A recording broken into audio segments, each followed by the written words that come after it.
नमस्कार, मैं PM DNA Singh और आप देख रहे हैं कमाल यार। इस वक्त हम बात करने वाले हैं एक बहुत ही डेंजर सिचुएशन कह सकते हैं जो कि पहले भी नेपाल में कई बार हो चुकी है।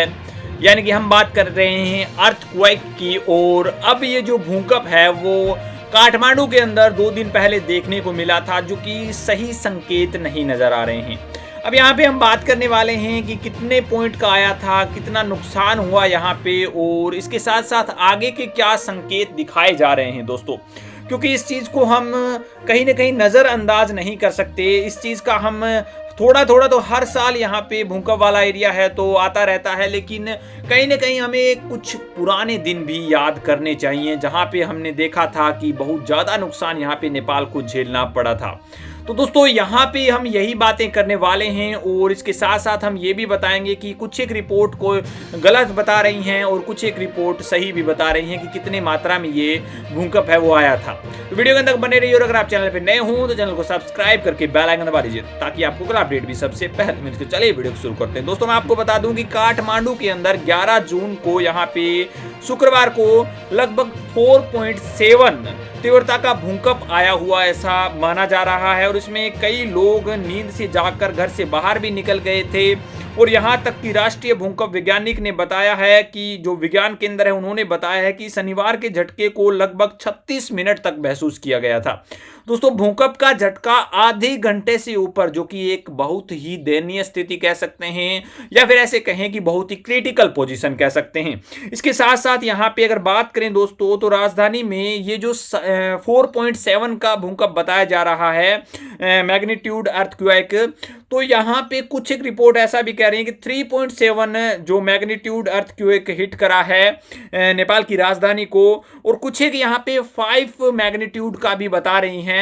तो लेकिन ऑलमोस्ट जितनी भी यहाँ पे हमने रिसर्च करी है उसके अनुसार लगभग जैसे जी न्यूज़ हो गया, या फिर द हिमालय हो गया, या फिर ऑनलाइन इंडिया हो गया, या फिर हम ऑनलाइन नेपाल कहें, तो ये सारे की सारी यही बता रहे हैं कि यहाँ पे जो अर्थक्वेक है वो 4.7 का आ रहा है। यानी कि हमने एग्रीगेट निकाला है कि जितने भी यहाँ पे मीडिया रिपोर्टर्स हैं तो उनमें से कुछ एक मीडियाज हैं वो बता रही हैं कि 3.7 का है, कुछ बता रहे हैं 5 का है, लेकिन ऑलमोस्ट सभी 4.7 मैग्नीट्यूड का ये भूकंप बता रहे हैं।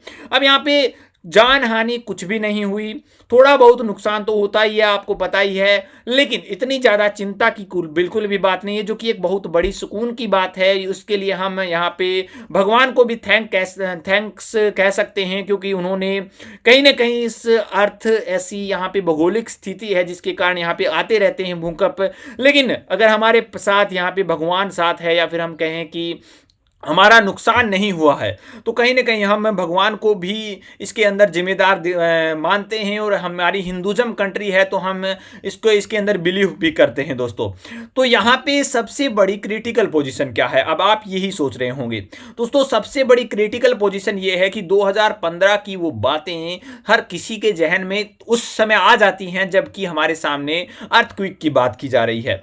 दोस्तों 2015 में नेपाल का इतना ज़्यादा नुकसान हुआ था कि वहां पे आप अंदाजा भी नहीं लगा सकते। और अगर बात करें दोस्तों उस समय जो इकोनॉमिक क्राइसिस हुआ था वो मुख्यतः यहाँ पे अर्थक्वेक के कारण हुआ था।